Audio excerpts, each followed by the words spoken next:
Bonjour mesdames, comment allez-vous? Très bien. Très bien. Très bien, merci beaucoup d'avoir accepté mon invitation. Et ça me fait vraiment plaisir parce que c'est un sujet qui va être assez piquant et on va aborder différents thèmes. Et je me suis dit aujourd'hui que j'allais aborder un thème, est-ce qu'on peut dire piquant? Je ne sais pas si on peut dire piquant, en tout cas c'est un thème qui fait débat. Et on va parler aujourd'hui des femmes rondes. Est-ce qu'on a le droit de dire ronde? Dites-moi si ronde, c'est comment dirais-je, c'est un gros mot ou pas pour vous? Moi, personnellement, et là je vais parler dans mon cas, je trouve que c'est très hypocrite de dire femme. Appelons un chat, une femme grosse, une femme petite, une part grande, c'est un adjectif qualificatif et rien de plus, c'est pas une insulte. Donc en fait, quand on dit que on a une grosse maison, on a une grosse voiture, on a un gros compte en banque, ça devient tout de suite un compliment, mais quand on est une grosse femme, ça devient péjoratif. Moi, je trouve ça hypocrite de dire une femme ronde, en chair, pulpeuse. Il y a des femmes grosses, il y a des femmes maigres, il y a des femmes, appelons un chat, une femme grosse. Moi, on me dit je suis grosse, oui, je le sais. Et ça me qualifie, mais comme je suis intelligente, comme je suis sportive, comme je me trouve belle, enfin, il y a tout ce genre de choses qui font que, pour moi, on peut clairement dire à une femme, oui, t'es grosse, oui. Après, c'est comment les gens l'emploient. Et souvent, quand ils le disent, c'est pour piquer, c'est pour blesser. D'accord. Donc, je vois que tu pars déjà dans le dur, hein, mais déjà, on va un peu ralentir, mais je vois que tu veux rentrer dans le dur. Et c'est bien parce que c'est important aussi d'avoir également ses convictions. Et mais juste avant ça, j'aimerais quand même savoir qui vous êtes et d'où vous venez. Dites-moi ce que vous avez envie de dire, mais juste au moins qu'on puisse savoir à peu près à qui on a affaire. Vas-y. Donc moi je m'appelle Rebecca, je vais bientôt avoir 42 ans. Je suis originaire de Grenoble. Je suis montée sur Paris. D'abord je suis passée par Poitiers, j'avais 17 ans, parce que je suis rentrée en sport-études.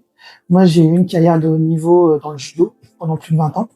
Donc, je suis montée sur l'INSEP, j'avais 18 ans. Et j'ai participé à des championnats du monde, des championnats d'Europe par équipe, championnats du monde par équipe et des tournois internationaux pour l'équipe de France. Aujourd'hui, je suis responsable de plateforme, enfin du moins coordinatrice de plateforme d'une plateforme de conduite en ligne d'auto-école. Et voilà. D'accord. Et je suis célibataire sans. D'accord. On a tout dit. Ok, très bien. Ben, moi, c'est Sandrine. J'ai bientôt 41 ans. Je viens du Luxembourg, originaire italo-portugaise. Donc voilà, j'ai toujours vécu au Luxembourg, beaucoup en France aussi, parce que ma maman a grandi en France. Donc toute ma famille est un peu en France, donc on est toujours venu beaucoup en France. Puis j'ai divorcé, 2 enfants, un déjà bien grand et un moyen, on va dire. Et voilà, après, ouais, je pense que c'est déjà pas mal. Hein. Il y a pas mal. Bon, de toute façon, au fil de la discussion, on va un petit peu développer. Pour toi? Et moi, je suis Valentina, j'ai 38 ans, je suis italienne. Et j'habite en France depuis 12 ans. Et dans l'accent, on sent qu'il y a un petit accent, voilà. Mais j'ai acquis aussi la nationalité française depuis 2 ans. Donc, je suis franco-italienne. Non, italo-française, on va dire. Et je travaille dans le spectacle à Disney. Et à côté, je suis speaker radio. Et je travaille pour une association de carnaval Soca. Donc, je ramène les Français au carnaval un peu partout dans le monde. Avec mon association. D'accord, donc tu organises un petit peu des groupes et on part ensemble. Oui. Ok, ben génial. Bon, ben au moins on a fait à peu près le tour des. Je suis moi aussi célibataire, sympa. Ah, célibataire, ok. Célibataire. Divorcé. Mais célibataire ou? Célibataire. Ok. Je veux dire, c'est compliqué aussi, on peut dire c'est compliqué. Non, c'est... Célibataire, parfois, où c'est compliqué, on sait pas trop. Ouais, on va rester sur célibataire. Ok, d'accord, ouais. Et célibataire ou c'est compliqué? Célibataire, ok. En tout cas, bon, voilà, on a fait un peu le tour. Donc, pourquoi je vous ai invité aujourd'hui, par rapport à ce thème? Parce que j'ai vu, je vois beaucoup de photos, enfin, beaucoup de vidéos sur Instagram, où on parle beaucoup des femmes grosses, des femmes rondes, des femmes curvy, bon bref, on sait pas trop quel terme choisir. Et par rapport à ce thème-là, je me suis dit, tiens, pourquoi ne pas faire une vidéo et inviter des femmes rondes ou grosses. Et on va axer, je vais axer mon interrogatoire ou notre discussion sur 5 axes. D'accord? Donc, il y aura un premier axe où ce sera l'image de soi et l'acceptation. Deuxième axe, donc on va parler un peu plus de société, de médias et de stéréotypes. On va essayer de condenser tout ça sur 1 heure, on verra, mais ça va être, je pense qu'on va dépasser un petit peu. Troisième axe, la vie sociale et tout ce qui est relations. Un quatrième axe un peu plus intimiste, vous me direz si on peut rentrer dans le détail ou pas, mais tout ce qui est amour, séduction, sexualité, voilà, est-ce que ça se passe bien, est-ce que c'est, voilà, on verra comment les choses se passent, et ensuite on finira par la confiance. La confiance, on va essayer de finir sur une note assez positive pour voir comment on peut rassembler, comment on peut aussi dire que vous êtes des femmes, quoi, tout simplement, et qu'on arrête. On pas dans de bisounours non plus, hein, mais voilà, c'est que que ce terme, femme grosse, femme curvie, ce soit tout à fait banal. Première question. J'ai une première question concernant l'image de soi. Pour vous, comment on peut définir une femme ronde? Est-ce que ça se définit pour vous? À partir de quand on peut dire je suis une femme ronde? Ou comment on peut le définir? Comment vous pouvez est-ce qu'il y a une définition réellement? Pour moi, il ne devrait pas y avoir de définition. La société nous impose une définition, mais on ne devrait pas avoir de définition. On est des femmes comme toutes les autres. On a tous nos qualités, nos défauts. Il y en a, ils se trouvent grosses à partir de 60 kilos. Il y en a d'autres qui vont se trouver maigres avec 60 kilos. Je trouve que ça ne devrait pas se définir. On est des femmes telles qu'on est, et ça devrait s'arrêter à ce point de vue-là. D'accord. Mais là, c'est quand tu me dis ça, c'est que pour toi, il n'y a pas un moment où officiellement on peut dire là. Bah, la société l'a déjà décidé pour toi. Au bout quand t'as dépassé la taille 44, tu fais plus partie de la norme, t'es grosse. 44, t'es généreuse. Ouais, je suis généreuse. Ouais, bah, allez. Dans certains cas, c'est un 40-42. Voilà, on est d'accord. Mais voilà, je veux dire, c'est la société dans laquelle on vit, la mode et tout ça qui a défini pour nous qu'à partir, quand tu dépasses le 40, t'es déjà limite, et puis passer le 44, c'est mort. De toute façon, t'es grosse, va voir s'il y a un rayon grande taille. T'as de la chance si t'en trouves un encore, t'en trouves un, déjà, tout court. Et sinon, bah, débrouille-toi. Au niveau de la santé, on sait très bien qu'il y a, vous savez, non, l'obésité, morbide, et tout. Mais en fait, au-delà de la santé, en fait, pourquoi se mettre des étiquettes? Qui décide que moi je suis ronde et une personne qui a juste 5 kilos en moins de moi, elle est pas ronde? En fait, pourquoi mettre des étiquettes? On est des personnes exactement comme les grandes tailles ou les petites tailles. Ouais. Pareil, il y a des gens avec 2 poids en plus et 2 poids en moins. Mais la vérité, c'est que moi, je pense que toutes les personnes qui pointent le doigt et disent tu es ronde, bla bla bla bla, les rondes, c'est surtout pour la santé, bla bla bla bla. Ils vont pas changer. Ils vont toujours avoir cet avis. Et si moi je suis là et j'essaie de porter avant une bataille, c'est surtout pour faire en sorte que les gens qui se sentent rondes, ils se sentent pas mal dans leur peau. Et c'est très rare qu'il y a des rondes qui se sentent bien avec soi-même. Et donc, je tiens moi, je suis là pour ça, pour essayer de faire comprendre à ces gens-là. Allez-y, enlevez vos vêtements, ne vous cachez plus. Mettez-vous tout nu, allez-y, montre tout. Mais tout à fait. Moi, j'ai fait des choses nues, exprès, et je l'ai publié dans mon Instagram, exprès pour dire, moi, je suis comme peu importe quel mannequin, c'est pas important que tu as de la peau en plus, des kilos en plus. Amuse-toi avec ton corps et c'est tout. Mais c'est très compliqué. Ouais. Après, moi, je vais avoir une vision un peu plus, pour moi, il y a trois cas. Je vais vous donner un exemple concret. Moi, en tant que sportif, on avait des suivis médicaux avec des médecins, compagnie, et moi, surtout, je faisais un sport à catégorie de poids. Donc, ça allait en senior, de moins de 48, moins de 52, moins de 57, 63, 70, 78 et plus. Moi, j'étais dans la catégorie des plus de 78. D'accord? J'avais des très bonnes amies à moi, qui étaient dans les catégories moins de 70, moins de 63. J'ai une amie un jour qui sort de son bilan médical. On avait des bilans trimestriels et elle me dit, je fais 1m75, je fais 72 kilos, mais ça, c'est pas en période de sèche parce que je suis pas en période de régime ou quoi. Et on a fait mon IMC, il me dit que je suis à la limite de l'obésité. Tu vois la fille en face de toi, elle est d'une densité musculaire, t'as peur. Et le médecin lui dit, ah oui, par rapport à votre IMC, déjà, ça c'est une fois.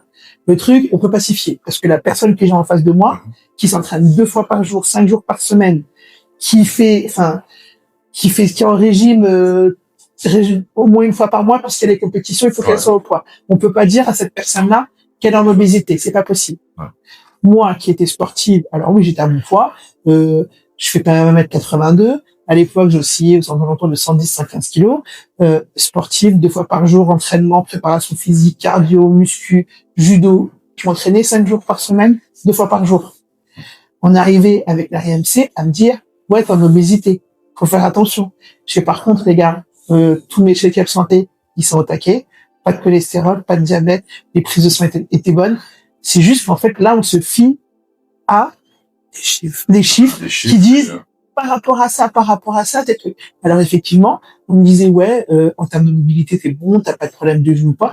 Les 2 fois où je me suis blessé le genou, c'était pas parce que j'ai glissé ou pas, c'était pendant un combat, et c'est une technique qu'une adversaire m'a fait qui m'a bloqué mon genou et je me suis pété le genou. Mais sinon, à côté de ça, 0 problème. Après, pour en revenir à la question, à quel moment on peut dire, en fait, moi, je pars du principe qu'on n'a pas à dire, toi, t'es grosse, toi, t'es mince, toi, t'es ceci. En fait, il y a des personnes qui vont faire 1m80 et qui vont faire 85 kilos, ils vont se sentir gros. Parce que, en fait, c'est ce qu'ils ressentent. Et moi, je vais les regarder, je vais dire, mais attends, mets-toi à côté de moi, t'as vu le peur que t'es pas grosse. Moi, c'est la vision que j'ai d'elle. Mais elle, si cette personne elle se ressent grosse et qu'elle ressent ce mal-être et qu'elle ressent le besoin de perdre, qui je suis pour lui dire, non, mais arrête, t'es parfaite, donc reste comme t'es. Parce que ça aussi, ça peut la blesser. Oui, mais c'est ce qu'elle ressent elle. Et moi, au même titre, si moi, le corps que j'ai, le poids que je fais, je me sens bien dans ma peau, qui êtes-vous pour me dire, t'es grosse, il faut que tu maigrisses, t'es en train de faire le trou de la sécu, c'est à cause de toi que ceci, c'est à cause de toi que cela. C'est, en fait, chaque personne devrait pouvoir se définir. Mais pour en revenir, pardon, je t'ai coupé, mais juste pour en revenir à l'IMC, par exemple. Ça reste, comme vous le dites, ça reste un chiffre. Mais est-ce que c'est pas aussi, parce que je pense que là, tu parlais de cas particuliers, c'est-à-dire que l'IMC, c'est vrai que quand t'es sportif, par exemple, un mec comme, le judoka, Teddy Riner, voilà. J'ai oublié Teddy Riner. Hein. Donc, un judoka comme Teddy Riner, qui, je pense que si on voit son poids, il doit avoir un IMC probablement aussi haut, mais ce sont des cas particuliers. Est-ce que le fait de prendre des cas particuliers et en faire presque une généralité n'est pas aussi presque dangereux? C'est peut-être dangereux, mais aujourd'hui, quand on revient là-dessus, t'as bon nombre de médecins qui te disent que l'IMC, faut le jarter, hein. Faut quitter. Faut arrêter de regarder ça. L'IMC, c'est basé quand même, c'est un truc qui date de, je sais plus quand, 1900, il y a des poussières.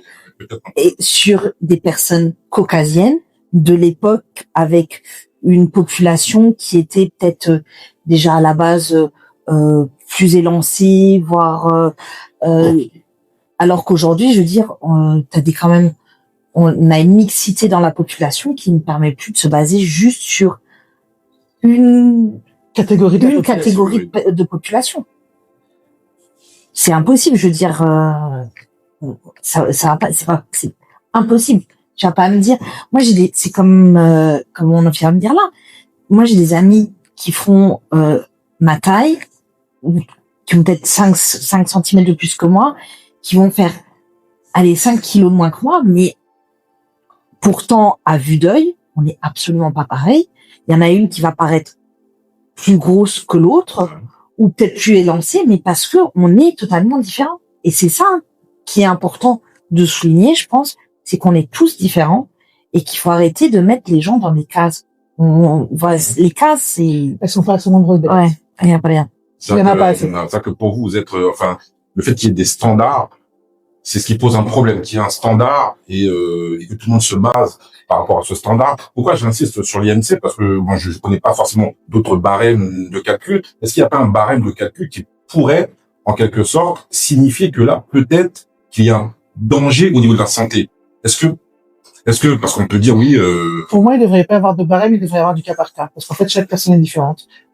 Comme elle le disait si bien, on peut mettre 5 personnes à côté qui vont faire la même taille et qui vont faire le même poids. Et on va avoir 5 physiques différents. Et on va avoir 5 résultats d'examen différents, que ce soit en prise de sang ou autre.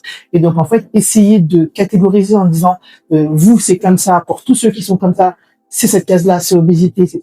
Là, je suis pas en train de faire l'apologie d'obésité ou quoi et dire que tous les gros sont en bonne santé, que tous les gros vont bien, parce que ce n'est pas vrai. voilà, c'est ce que je voulais Ce dire. n'est pas vrai. C'est pas... Non, c'est Excuse-moi, pas ça. Mais on est très conscient que quand même l'obésité, c'est une maladie. On est d'accord, mais à partir du moment où les gens entendront que l'obésité, c'est une maladie et c'est pas juste manger et rester devant sa télé toute la journée, déjà on avancera. Parce que pour la plupart des gens, parce que t'es gros, t'as pas le droit d'aller au resto. Et au lieu d'aller au resto, dans la salle de sport, Enfin, la salle de sport, le droit mange tes légumes, mange tes légumes. Mais moi, il y a des gens qui m'ont dit ça. Je sortais de l'entraînement, je vais au restaurant avec des amis, et ça me regarde bizarre parce que je suis en train de manger mon entrepôt de frites. Ouais, sauf que moi, j'aime me faire 2 heures d'entraînement à me mettre sur la tête, sur le tatami à l'INSEP. Ouais, j'ai envie de manger mon assiette d'entrepôt de frites. Et je vais la manger. Et sans soucier, en fait. Et est-ce que vous pensez qu'il y a un pourcentage, moi je ne connais pas le pourcentage, je pourrais vérifier plus tard, mais est-ce qu'il y a un pourcentage où on peut dire que, non pas l'obésité, mais le fait d'être gros est juste un facteur de mauvaise alimentation ou peut-être pas d'hygiène de vie, c'est peut-être pas le terme, mais est-ce que c'est pas est-ce que le fait de manger par exemple le chocolat, le chocolat, McDo, est-ce qu'il y a pas, parce que c'est vrai que l'obésité en soi, comme dit, c'est une maladie, mais est-ce que d'ailleurs cette maladie-là, s'il n'y a pas un pourcentage où c'est juste parce que c'est de la faute de personne? Bah alors c'est de la faute de. Non, je ne sais pas, sans porter de jugement, mais est-ce qu'on peut se dire, est-ce que c'est ma faute à moi si, en enlevant tout ce qui est maladie, en enlevant tout ce qui est problème d'alimentation ou psychologique, etc., est-ce qu'il n'y a pas aussi un petit pourcentage où c'est oui, c'est ta faute si tu... il y a des personnes qui étaient très maigres et à cause d'une forte dépression, à un moment donné, ils ont commencé à manger et ils sont devenus très rondes. Et effectivement, ça, c'était que la bouffe, la raison de...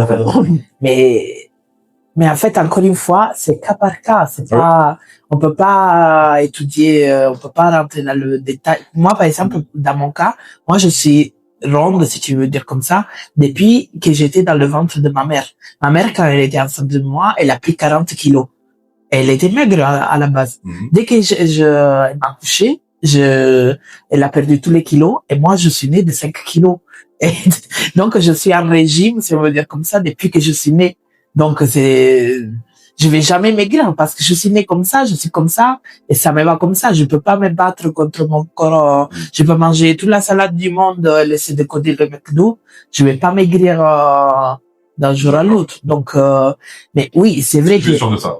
Comment? Est-ce que tu es sûr de ça? Oui, oui. Si tu mets vraiment de côté tous les excès éventuels que tu peux faire, tu penses que tu vas pas... Ça fait 38 ans que j'essaye et ça marche pas.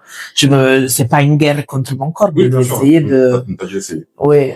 Et voilà, et après, je pense que il est justement là le point. Moi, comme ça vient d'être dit, moi, je suis forte depuis toujours. J'étais gosse.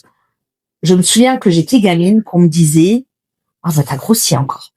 Ah ouais, t'as grossi. Moi, à l'âge de 13 ans, je me souviens que, d'une semaine chez ma tante, elle m'a dit, ah non, t'as grossi, faut qu'on te mette au régime. Et justement, c'est là où on entre dans ce cercle vicieux, où on se voit par rapport, parce que toi-même, à la base, quand t'es jeune, oui, t'es différente des autres. Tu te sens peut-être plus grosse, plus moche, ce que tu veux par rapport aux autres, mais t'arrives encore à gérer. Mais quand le point de vue vient de l'extérieur et qu'on te le dit, qu'on te pointe du doigt en te disant t'es grosse, tu dois maigrir. C'est horrible. C'est horrible. C'est horrible parce que ça joue sur toi, ça joue sur ton psychologique, sur ton physique, et tu mets tout en œuvre pour avoir l'acceptation de ces personnes. En plus, tu tiens parce que généralement, en règle générale, c'est des gens qui te sont proches. Ça va être ton oncle, ta tante, ta mère, ton père, ça dépend. Hein. Moi, je me souviens que depuis l'âge de 13 ans, j'ai fait des régimes, mais à gogo. Donc c'est vrai, ouais, tu perds 5, 6, 7, 8 kilos. Mais le jour où tu reprends ton alimentation normale, où tu fais moins attention, moins de sport ou moins de ci, tu reprends le double. Moi, je pense que, allez, on va dire de mes 16 ans jusqu'à aujourd'hui, j'ai facilement pris 40 kilos entre tous les régimes que j'ai pu faire, parce que on m'a toujours dit, ah ouais, non, t'es grosse, tu vas maigrir. D'accord. Et c'est ça. Alors, c'est bien beau de dire oui. Ah oui, c'est sûr que si j'enlève tous mes excès, je vais perdre du poids. Je vais pas perdre mes 40 kilos, ça c'est pas seulement en ne pas mangeant que je perdrai mes 40 kilos, c'est sûr. Si je rajoute du sport intensif et tout, peut-être, très certainement. Mais ouais, si j'arrête tout, je suis sûr que je perds au moins 10 kilos. Ça, il y a pas de souci, hein. Je le sais, j'ai déjà fait. Mais est-ce que c'est ces 10 kilos qui vont déterminer ce que les gens, quand ils vont me voir, vont penser de moi? Moi, je peux jamais oublier une fois chez un diététicien, c'était un contrôle et c'était un deuxième contrôle. Il me dit, ce mois-là, tu n'as pas assez perdu. Et moi, je me suis retrouvée à me justifier. Eh, mais j'avais 2 anniversaires ce mois. Et il a dit, bah, il faut éviter d'aller à l'anniversaire, du coup. Et donc, je me suis regardée au miroir. Je me suis dit, mais n'importe quoi. Je vais arrêter de vivre pour ça. Non. Non, moi je veux ma part de gâteau quand je vais à un anniversaire. Ouais. C'est du n'importe quoi. Est-ce que les gens ils se justifient d'aller à une fête? Exactement. Donc non, c'est non. Après, c'est assez, moi, quand j'ai pris tout ça, moi, je sais que j'ai pris du poids au fur et à mesure de ma puberté et aussi en commençant le sport. Vraiment le sport de haut niveau. Moi, j'ai toujours été sportif. J'ai fait de tout. J'ai fait du basket, de l'escrime, j'ai fait du violon. Enfin, j'ai fait de tout. Genre de la danse, tout ça. Et moi, j'avoue que dans ma famille, il y a toujours eu de la bienveillance. On m'a jamais dit, tu es grosse, faut maigrir. Parce qu'en fait, j'étais dans les gabarits de la famille. On est grand. J'étais pas forcément rondouillette j'étais juste grande et plus formée que les filles de mon âge. Parce qu'une puberté plus tôt aussi. Et ça joue aussi quand on est jeune et qu'on est une femme. Parce que la puberté, ça fait prendre des formes, ça fait prendre du poids, et c'est quelque chose que quand t'as pas encore eu ta puberté, tu vas manger quelque chose, tu vas pas le prendre de la même manière que quand tu l'as eu. Et puis après, le sport de haut niveau m'a fait partir loin de chez moi très rapidement. Et je pense que j'ai mangé aussi un peu mes émotions, parce que moi, je suis dans une famille où j'ai 6 frères et sœurs, ma mère, il y a toujours eu beaucoup de monde, et après, je me retrouve dans une chambre, dans un internat à l'autre bout de la France toute seule. Donc il y a eu ça aussi, mais quand je dis que j'ai pris un peu de poids, c'était léger. Et puis après, le sport qui fait que tu t'entraînes, tu te dépenses 2 fois plus. Alors t'as faim, en fait, tu manges. Mais ça reste correct. Ensuite, j'ai eu ma première blessure. Donc, première opération du genou. Où, à l'époque, c'était toujours pas mon genou, j'étais à 105 kilos pour 1m85. Tu vois les photos, t'as pas l'impression, les gens, quand je leur donnais mon poids, ils me disaient, mais en fait, non, tu mens. C'est pas possible. Je dis, si, mais en fait, le muscle s'appelle aussi. En fait, c'est juste un chiffre.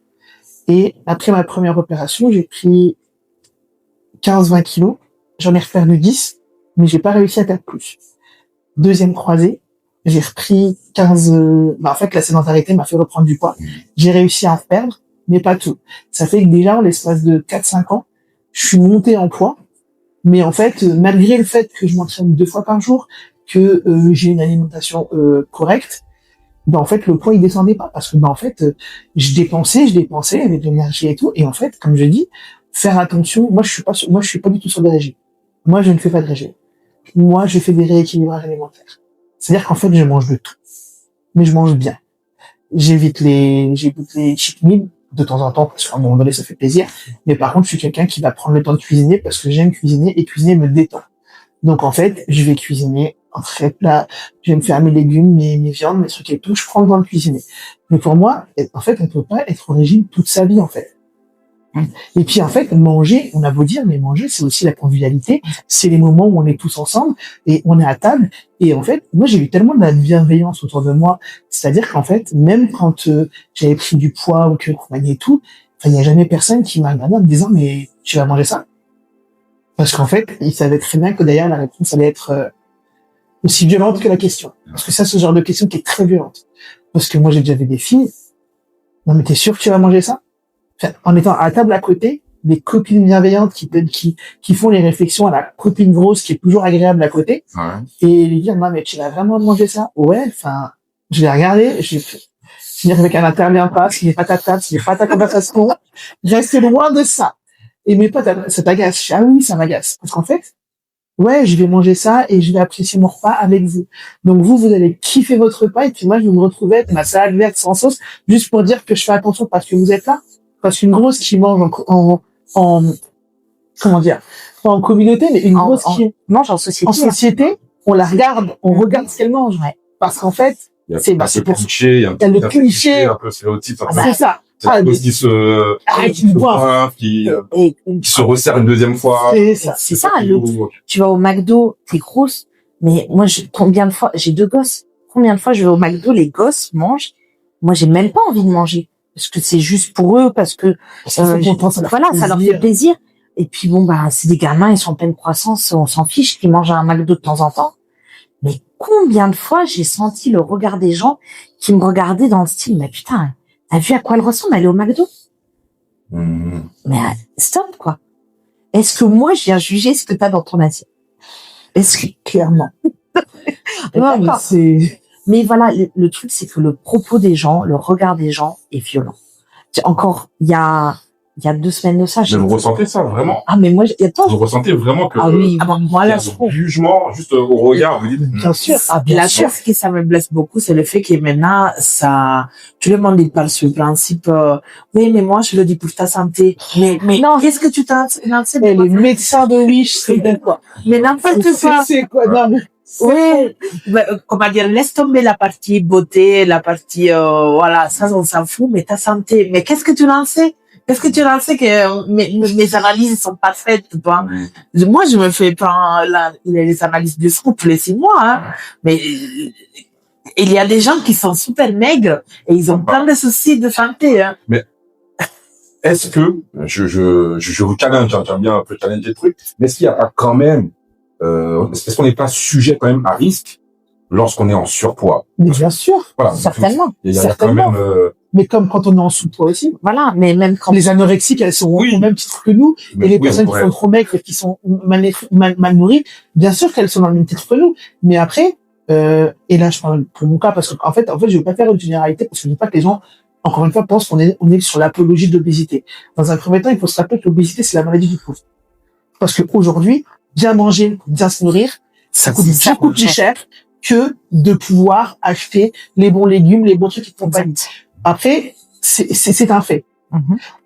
Prendre un McDo ou acheter des steaks et des frites pour ses gosses, pour les nourrir, ça coûte beaucoup moins cher que de pouvoir faire les légumes, les trucs et tout ça, les viandes. Tu penses vraiment? Ah ouais, c'est pas lui, c'est un fait. Et moi, j'ai pas d'enfant. C'est une question de volonté? Ah non.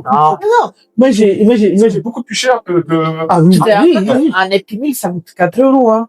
Et toi, c'est plus cher un Happy Meal. Non. Un peu plus, non. 4 des poussières. Ouais, ça peut être plus cher. Mais entre un Mac, moi, quand je vais des McDo, c'est au moins, enfin, menu, pour les adultes, pour les enfants. McDo, ils ont même sorti leur menu. La dernière fois, mon neveu, il est tati et tout, McDo, McFirst, 5 €, il a 2 sandwichs, une frite, une boisson. Exactement. Pas que je pense que le McDo est moins cher, c'est factuel. c'est un fait. C'est un fait. C'est-à-dire qu'aujourd'hui, un truc, moi, je sais que moi, j'ai pas d'enfants, mais j'ai 11 neveux et nièces. Donc, ce sont mes enfants. Ce sont mes enfants. Et plus les enfants de mes amis. Donc, voilà. Moi, mes neveux, je les amène au restaurant, je les amène au truc et tout ça. Et des fois, ils me disaient, Tati, t'as vu, c'est cool les restos et tout, mais là, j'en ai un McDo. Ok. On va au McDo. J'ai dit, les enfants, vous voulez manger quoi ce soir? Vous voulez qu'on aille au chinois et tout? Ah, non, on a fait chinois la semaine dernière. Vas-y, on fait McDo.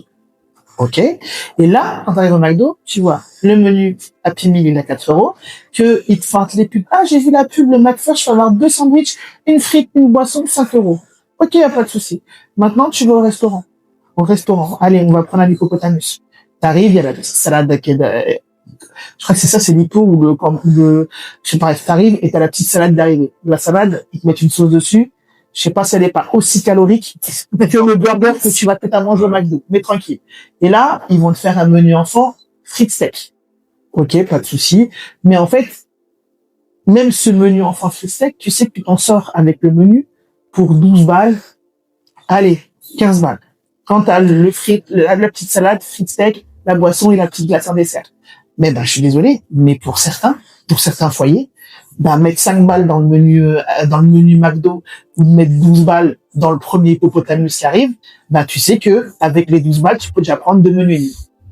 T'as 3 gosses, tu sais qu'avec 15 balles, t'as 3 menus. Et les calculs, ils sont faits comme ça aussi.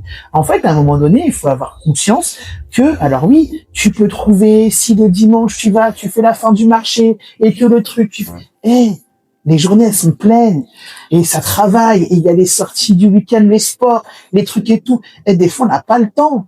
Et puis après, quand tu fais tes courses et que tu fais le truc, des fois, tu vises un peu la quantité plus que la qualité parce que, tout augmente, mais les salaires, ils augmentent pas.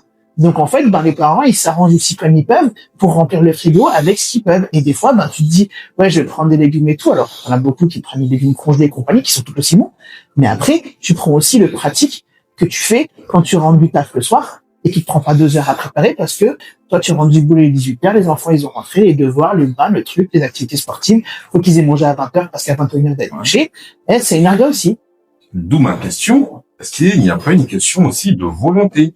Est-ce que c'est pas plus facile pour nous d'aller chez McDo et on fait notre commande et on mange, que se dire je rentre à la maison, je vais râper, je suis un peu dans les clichés, mais je vais râper ma carotte, je vais couper mes concombres, couper ma tomate et faire une belle salade de tomates et manger ça le soir. Est-ce que c'est pas plus... Toi, tu penses que le McDo, il est fait tous les soirs? Parce que le McDo, il est non, fait pas tous les soirs. Non, pas tous les soirs, parce qu'il n'y a pas cette volonté, peut-être. Alors, laisse tomber le McDo. Imaginons juste les courses. Quand tu vas faire des courses et tu vois que comment on appelle ça, les cordons blés, congelés, 10 cordons blés, ça coûte, la sacoche, ça coûte 5 €.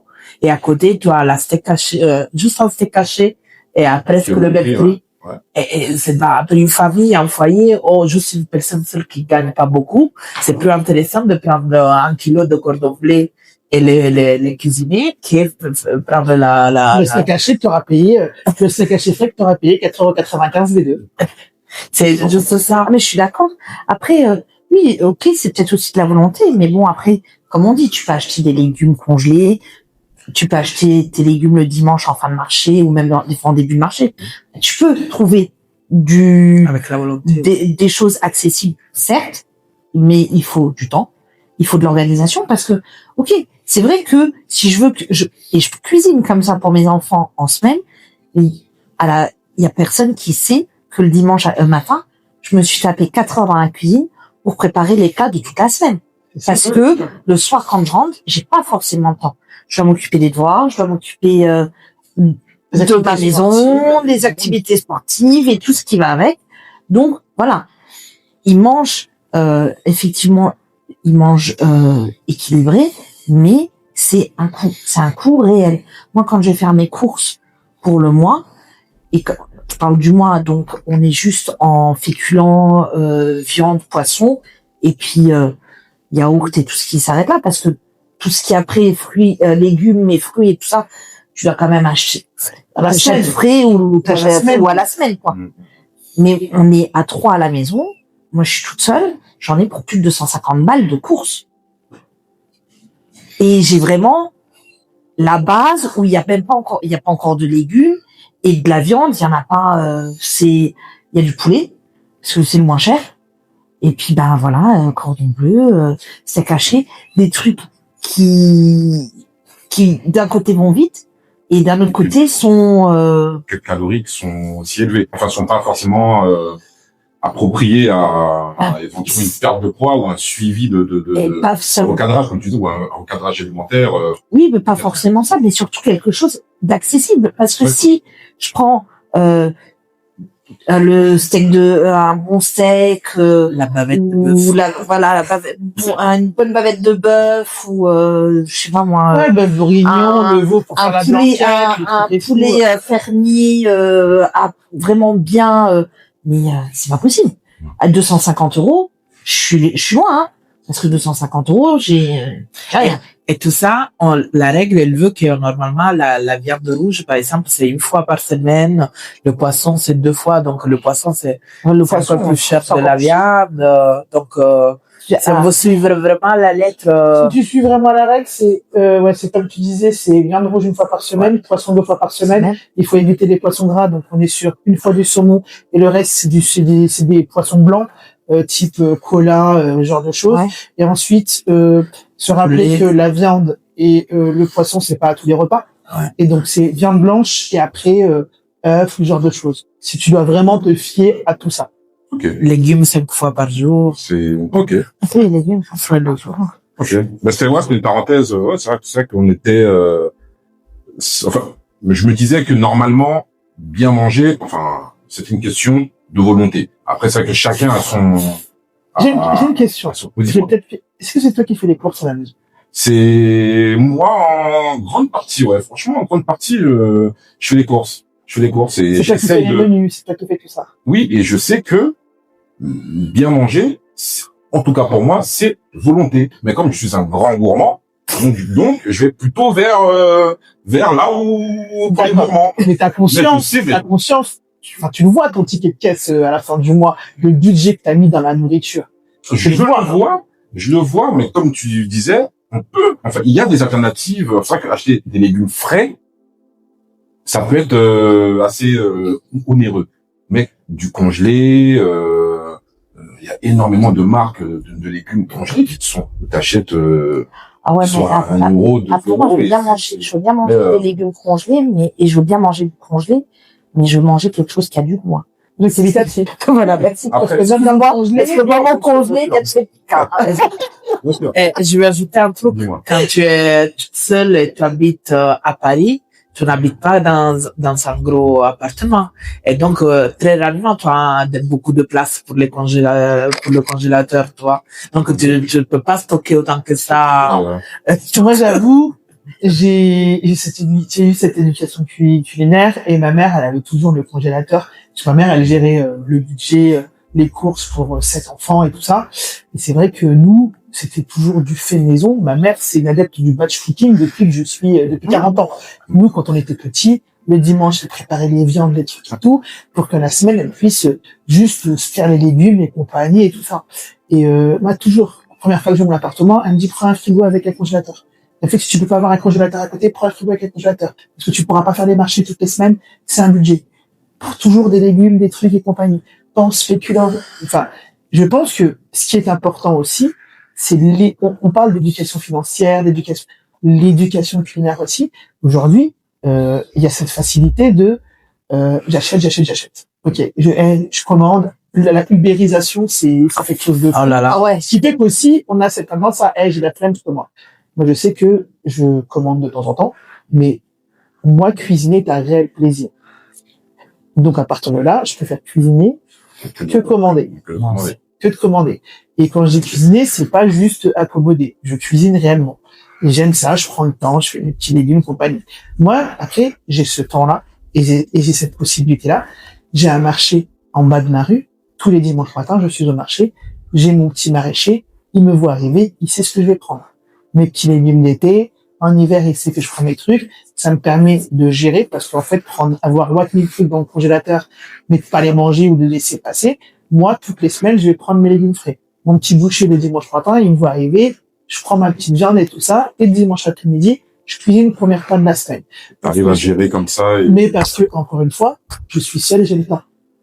Et que moi, avec le boulot, souvent au boulot, mes collègues, ils commandaient. À un moment donné, j'ai dit 1 fois, 2 fois, 3 fois, j'ai dit, c'est mort. Je ramène mes repas de midi. Parce qu'en fait, on ne peut pas manger tous les midis un truc ainsi commandé chinois, japonais, compagnie, et parce que ça coûte cher. À la fin, ça fait un trou dans le portefeuille. Ouais. Et parce qu'en fait, c'est pas bon. Et moi, je sais d'où ça vient, je l'ai cuisiné, mes petites salades, mes petits trucs et tout, mes petits plats, mes petits hachis fermentés maison et tout. J'ai fait maison. Bien, Est-ce que ça contribue justement le fait de l'ubérisation de la vie, ça peut maintenant commander. On peut tout commander maintenant. Mais est-ce que ça contribue pas aussi au fait de prendre du poids très facilement aussi, de pouvoir Bien sûr. manger matin, midi, soir, un japonais par-ci, un McDo par-là. Est-ce qu'il y a pas... Ça fait partie de ce qu'on vit aujourd'hui. C'est tout du fast. Ouais. Donc, t'as les fast food, t'as la fast fashion, t'as tout et de la consommation rapide. Dans tout ce qu'on fait à l'heure d'aujourd'hui, ça doit être rapide. Du coup, ça fait partie Entreprendre le temps de cuisiner et savoir que le temps que je vais éplucher mes trucs et tout, mon Uber Eats, il sera là, livré devant ma porte, avant même que j'ai fini de faire cuire mes pâtes. Dans certains cas, le choix est fait. D'accord. Ok. On va, sans transition, on va parler un petit peu de stéréotypes. Et savoir si, dans la société, du moins dans les médias, comment vous avez l'impression que vous êtes représenté? Est-ce que c'est positif? Est-ce qu'il y a un changement? Parce que c'est vrai qu'avant, c'était peut-être très cliché. Est-ce que vous ressentez quand même que vous êtes plutôt bien représenté ou c'est un peu, entre guillemets, la grosse c'est la bonne copine, comment vous ressentez ça un petit peu? Choisis tes médias, Jeff. C'est exactement ça. C'est choisir ses médias. Puisqu'il y a la représentation en France et il y a la représentation à l'étranger. Voilà. Exactement. En France, C'est-à-dire? parce qu'en France, pendant un long moment, à la télé, et sans aucun jugement, sans ça. La seule grosse que vous voyez, c'était Laurence Boccolini. Et elle était acariâtre, elle était toujours dans un rôle un peu de la grosse méchante. La grosse méchante. D'accord. Ok. Mais c'était pas la grosse bien dans sa peau, mignonne, souriante ou quoi. C'était la grosse un peu aigrie dans sa vie et compagnie. Alors elle faisait bien le taf, hein, donc par rapport aux émissions qu'elle faisait, elle jouait le rôle qu'on lui demandait de jouer. Ok. Mais il y avait, en termes de représentation, moi, j'ai plus admiré une chanteuse comme Queen Latifah, qui était ronde à l'époque, enfin, qui l'est toujours, mais qui avait ce côté, je suis ronde, je me sens bien dans ma peau, je suis belle, j'aime mes rondeurs, et je me mets en valeur, parce que souvent, la réflexion qu'ils me faisaient, c'était, et tout, c'est cool, toi, au moins, tu t'assumes. Mais en fait, j'assume quoi? Parce qu'en fait, on assume une connerie, on assume une bêtise, on assume quoi? Donc, en fait, moi, le fait que je sois grosse, c'est une bêtise. Vous me dites, j'assume, je ne m'assume pas. Je m'aime, tout simplement, comme vous aimez, et je n'ai rien à assumer pour qui que ce soit. Enfin, moi, c'est comme ça que je le prends. Mais tu sais, tu viens de dire un truc très intéressant. Tu dis comme vous aimez. Est-ce que vraiment les gens aujourd'hui s'aiment? Laisse tomber maigre, mince, tout que tu veux. Mais en fait, souvent ils projettent. Mais c'est incroyable comment on s'oublie qu'avant d'aimer qui que ce soit, il faudrait s'aimer soi-même. Et on l'oublie très souvent ça. Et malheureusement, c'est ça l'effet qu'on a sur les autres. Mais quand tu parles de s'aimer soi-même, est-ce que, en tant que femme ronde, est-ce que vous vous sentez bien réellement dans votre peau par rapport, déjà, peut-être pas par rapport au regard des gens, mais juste vous sentir bien dans votre peau? Mais moi, j'ai dû travailler sur moi-même à cause des autres. Justement, comme je viens de dire, que les gens me regardaient, ils disaient, maigri, fait, c'est dommage, toi, un très joli visage. Ça, c'est le truc. Bon, j'ai dû travailler sur moi. Cette phrase-là, mais là, je m'aime comme je suis. C'est quelque chose, je sais, c'est quelque chose d'horrible. Je sais pas combien de fois je qu'on sent. mais avec ton joli visage, si tu perdais un peu de poids, mais c'est que t'as un visage vraiment magnifique. Mais alors, ou la fameuse phrase, t'es grosse, mais t'es belle. Pourquoi, mais? Parce que je suis grosse, je peux pas être belle. Ou alors, t'as un beau visage, même si t'es grosse, hein. Ah ouais, parce que quand t'es grosse, tu peux. Et moi, la question qui enchaîne là, c'est parce que toutes les personnes minces sont belles. Ah là là. Parce que je dis, parce que là, tu me dis que t'es belle pour une grosse. Mais donc, t'insinues que toutes les personnes minces sont belles. Parce que la dernière fois que tu me parlais d'un tel et que tu me disais qu'elle ressemblait à un cadeau, je pense qu'elle faisait 1m60 pour 50 kilos.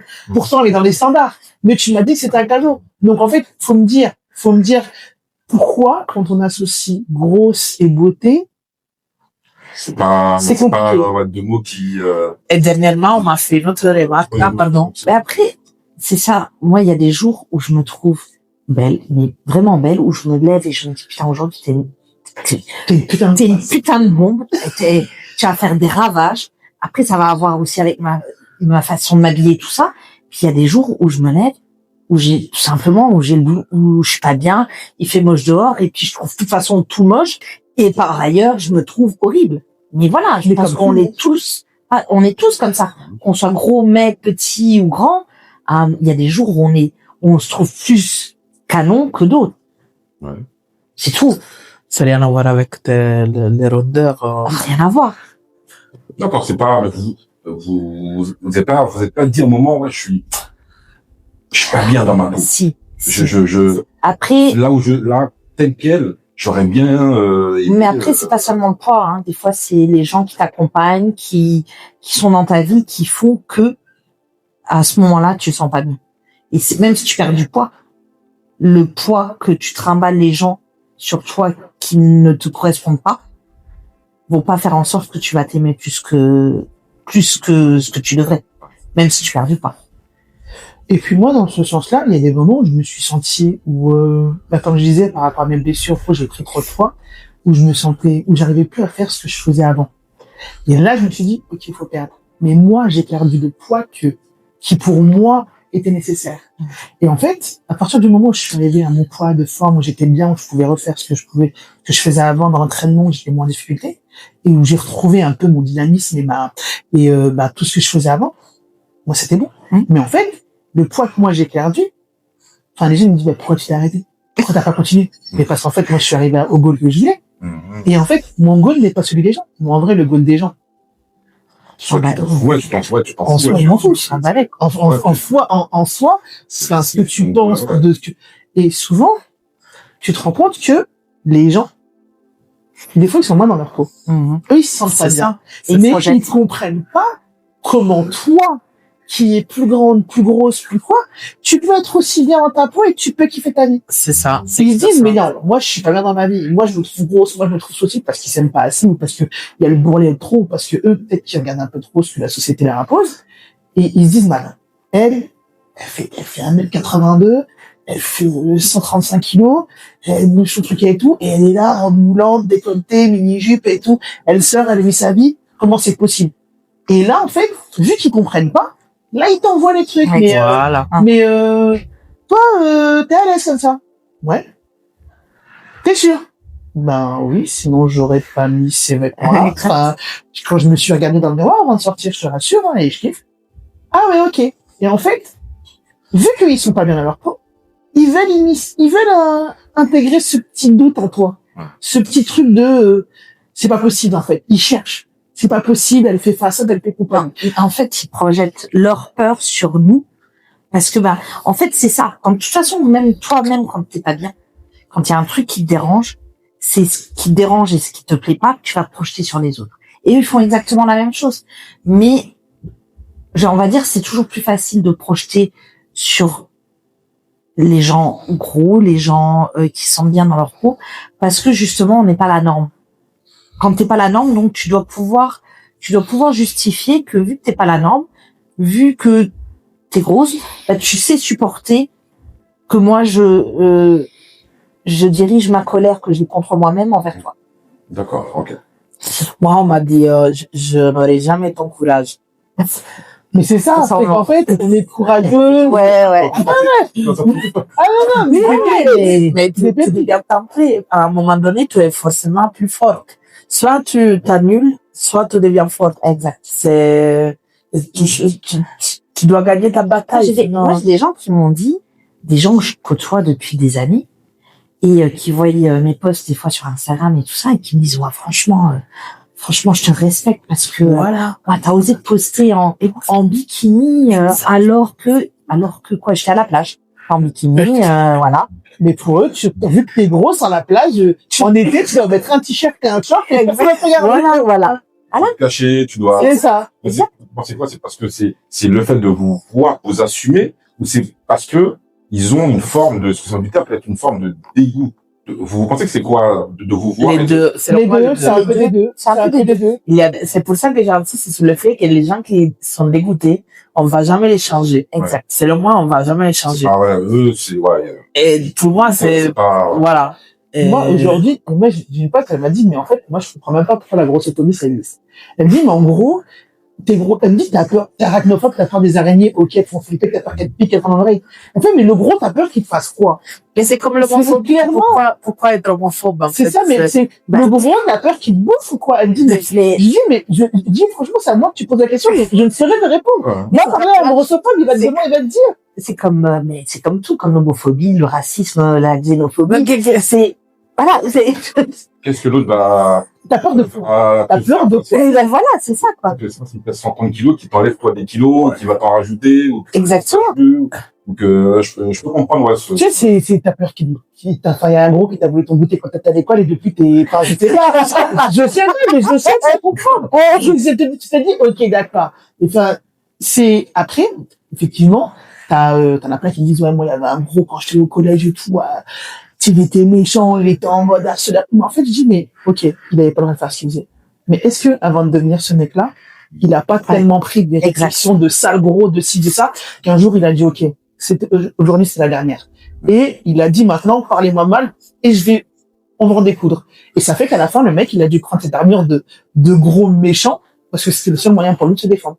Alors, je dis pas qu'il a eu raison, je dis pas que c'est ce qui s'est passé, mais c'est à un moment donné, faut voir comment, un ras-le-bol, mais faut voir comment, à l'école, et les petits sont méchants. C'est méchant. Et c'est méchant. C'est dur pour eux. Après, encore une fois, moi, je pense que j'ai eu, on va dire, un parcours assez idyllique là-dessus, parce que moi, j'ai eu toujours de la bienveillance autour de moi, dans ma famille, mes proches et compagnie, parce que foncièrement, comme je disais encore une fois, j'étais plus grande, plus en forme, mais pas forcément plus grosse. Mais voilà. Et après, en grandissant, moi, on me disait plus, Rebecca, fais attention, tu sais, maintenant, t'es une jeune fille, t'as une forme, les gens, ils te regardent pas de la même manière, je faisais plus vieille que mon âge, j'avais 12 ans, on m'en donnait 16-17, parce que j'étais plus grande, j'avais des fesses, j'avais des seins, alors que les filles de la classe, elles n'avaient pas ça. J'étais pas forcément grosse, mais j'étais plus développée, on va dire. Et après, en partant avec le sport compagnie, j'ai pris du poids, parce que je m'entraînais, parce que tout ça, parce que la puberté, les choses qu'on fait, et comme je dis, je mangeais un peu aussi mon chagrin d'être loin de ma famille et tout ça, mais j'ai toujours été. Et après, moi, mes frères, j'ai mes frères, ils disent à la mère, toi, les seuls trucs que t'as réussi, c'est tes fils, c'est des bons. Moi, mes frères, ma famille, ils sont dans la bienveillance, et les gens que j'ai autour de moi sont bienveillants. T'as ressenti vraiment une bienveillance. Moi, j'ai toujours ressenti, on m'a jamais appuyé le pointé. La seule qui m'a fait ça, c'est ma grand-mère. Mais vous captez les grand-mères antillaises, elles sont, t'as grossi, t'as ci, t'as ça. Et en fait, aujourd'hui, il y a pas que les autres. non, mais on connaît un peu. Et moi, le truc, c'est qu'en fait, j'ai tellement une bienveillance autour de moi. Ma grand-mère, quand elle me dit ça, elle me dit, t'as grossi? Je dis, ouais, je crois que j'ai pris 3 kilos. Allez, à plus tard. Ouais, discute est clos. La discussion est close. Le sujet est clos. Moi, ma grand-mère, il y a 2 semaines de ça, elle m'a dit, je l'ai vue, on se voit une fois par an, parce qu'il vit au Portugal. Et elle me dit, ma fille, t'as encore grossi. Je dis, tu sais, mamie, je dis, au moins, si je tombe malade, j'ai des kilos. Non, mais en fait, le truc, c'est ça. C'est qu'en fait, aujourd'hui, et malheureusement, t'as des gens qui sont tellement, qui veulent rentrer dans le moule de la société, en fait. Et qui ne s'aiment pas comme ils sont. Et moi, comme je dis, ces personnes-là, si elles ne s'aiment pas comme elles sont, et qu'elles sont prêtes à faire le nécessaire pour perdre, mais faites-le. Faites-le. Parce que, mais par contre, faut pas que ce soit une décision qui soit dictée par la société. Faut que ce soit un mal-être et qu'on veuille le gérer soi-même. Et là, je veux rebondir justement au sujet du body positive. Ce sujet où, justement, ce que tu disais, il fallait pas que ce soit un mal-être, mais qu'il y a cette vague ça arrive à peu près quand, il y a peut-être une dizaine d'années, peut-être, où il y a eu cette hype peut-être un peu avant, peut-être un peu après. Un peu moins, je dirais. Moi, je dirais moins. Mais qu'est-ce que vous pensez justement de ce côté où les femmes se disent, je m'assume, ce qui est bien, mais parfois même au détriment même peut-être de la santé. Est-ce qu'il n'y a pas un côté un peu pervers ou pas? Peut-être que c'est peut-être pas du tout ça, la définition justement du body positive. Qu'est-ce que vous en pensez, vous? Moi, je trouve que l'idée est bonne. L'idée, après, déjà, ça vient pas d'ici, ça vient des States à la base. Aux States, ça fait déjà bien 15 ans que ça existe, avant que ça ait été repris en Europe. Après, je trouve que c'est important que dans les médias, tu puisses avoir des personnes qui te représentent. Je trouve que c'est important quand tu es jeune, que tu commences à te connaître, à te découvrir, à comprendre ton corps, que tu puisses avoir des médias sur lesquels tu vas retrouver, sur lesquels tu peux te retrouver. Parce que même encore aujourd'hui, à la télé ou dans les pubs, les grosses, je les compte sur le bout des doigts. Hein. Si t'envoies 3 sur 2 heures de télé, c'est beaucoup. Hein. Donc, je trouve que c'est important que tu aies cette diversité et que tu puisses te trouver sur les médias. Ça, je suis d'accord. C'est pas pour autant que on prône l'obésité. Parce que je pense que c'est très important de faire le tri dans ce qu'on voit. Parce que tu peux avoir de tout. Tu vas avoir des gens qui sont dans le malsain, comme tu vas avoir des gens qui sont effectivement gros et qui font plus un taille 44, mais qui font du sport et qui ne passent pas leur vie à manger de la malbouffe ou voilà. Après c'est bien que on ait ça maintenant, mais c'est beaucoup détourné et c'est ça le problème. D'accord. Qu'est-ce que t'en Je te laisse. En fait, je trouve que ça a un peu détourné dernièrement et c'est pour ça que ça donne l'envie aux gens de dire ouais, mais je parle pour ta santé et tout. C'est ça qui est en train de se passer maintenant. Donc, une chose qui à la base c'était bien, donc de se sentir représenté un peu dans tous les médias, est en train de devenir quelque chose qui va être contre nous. Et c'est dommage. À ce propos, justement, je sais pas qu'est-ce que vous en pensez, mais j'ai vu des grosses artistes comme Adele qui moi j'aimais beaucoup, par exemple, parce que je me sentais représentée par quelqu'un de très bien. Qui ont maigri. Oui, c'est tout ça. Après, les gens ils disent ouais, mais si elle avait envie de maigrir, elle a bien fait. Oui, mais tout ce que Là-dessus, je vais pas être d'accord avec toi parce que tu vois, il y a eu Lizzo aussi qui a perdu beaucoup de poids, Adèle qui a perdu du poids. En fait, elle nous représentait, ou du moins, on avait cette représentation, quelqu'un à qui on pouvait se référer, on va dire, en termes des médias, en disant, regarde, elle parle de body positive, surtout Lizzo, elle avait une troupe de danseuses qui était hyper éclectique, avec des physiques tous différents, et chacune des adolescentes qui étaient présentes devant la télé pouvait se représenter. Maintenant, je trouve que c'est hypocrite de leur en vouloir en disant, elles nous représentaient avant, elles étaient dans la body positive, mais maintenant elles ont maigri. Si c'est le besoin qu'elles ont eu, on le respecte, et elles le font. Et on peut pas leur en vouloir d'avoir ressenti à un moment donné peut-être la pression ou peut-être des problèmes de santé qui sont différents et qu'elle a eu besoin de maigrir pour elle. Et en fait, pour moi, on n'a pas d'autre mot à dire. Oui, juste elle a maigri. Et alors on n'a plus cette fameuse représentation parce que voilà, on avait cette image où on se disait Lizzo, Adele, on est dans la même team, mais en fait, on n'est plus forcément dans la même team parce que maintenant elles ont perdu du poids et compagnie. Mais tu vois, de dire c'est dommage parce qu'avant j'avais ce truc, c'est pas cool. Parce qu'en fait, elles doivent pouvoir avoir leur libre arbitre et faire leur choix et de se dire pendant tout ce temps j'étais dedans et je m'aimais comme ça. À un moment donné de ma vie, j'ai ressenti le besoin de perdre parce que je ne m'aimais plus. Ça veut dire qu'en fait, tout le monde évolue, tout le monde change. Et à ce moment précis, elle a ressenti le besoin de quitter et elles ont fait ce qu'elles devaient faire pour elle.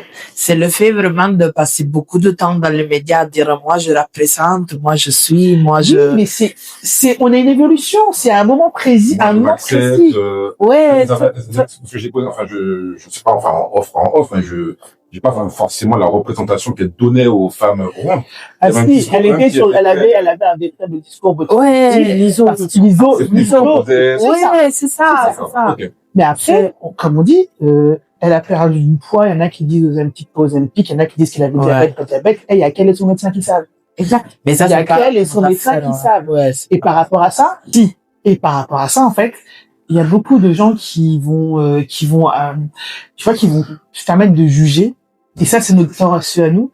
C'est que on veut pas être jugé. mais on juge ceux qui perdent, on juge ceux qui font. Moi, à chaque fois, je le dis, je parle de mes choix, mes décisions, mon corps. Tant que tu rentres pas dans ma vie, tant que t'es pas dans mon truc, tu fais ce que tu veux.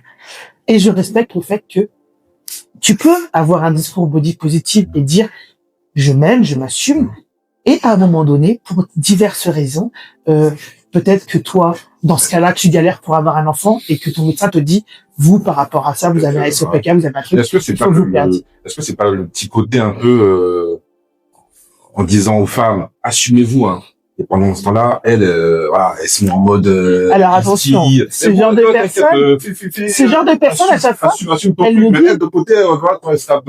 C'est le sentiment que j'ai eu, toi. Est-ce que c'est pas ça? Je vois ce que vous voulez dire par rapport à ça, mais en fait, Lizzo, avant de perdre tout ce poids, c'est quelqu'un qui a toujours été sportive. Elle montrait, elle faisait ses trucs, elle danse, elle faisait son yoga, elle faisait tout ça.